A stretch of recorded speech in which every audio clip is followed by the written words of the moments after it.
Hoy te vas a dormir con los músculos de la mandíbula relajados. Vas a colocar la parte más acolchada de la palma de la mano, que está acá, debajo del pulgar, en la zona de la mandíbula, donde está el músculo macetero. ¿Cómo lo vamos a ubicar este músculo?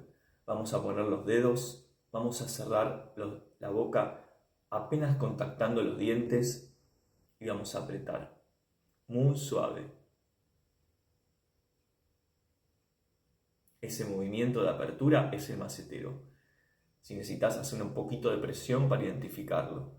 Una vez que lo tenés ubicado, vamos a usar esta parte para masajearlo. Es un ejercicio muy efectivo junto con otros que hay y podés mirar en el canal.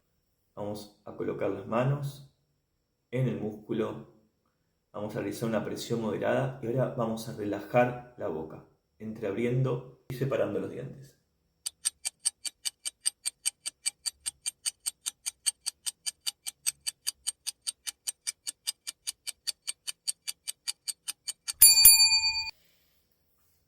Realiza este ejercicio por 15 segundos y empezá a aumentar luego a 30 hasta un minuto.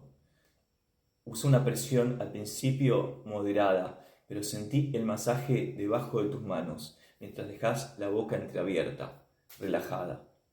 Practícalo todos los días antes de acostarte. Si te queda alguna consulta, déjamela en los comentarios y nos vemos en una sesión.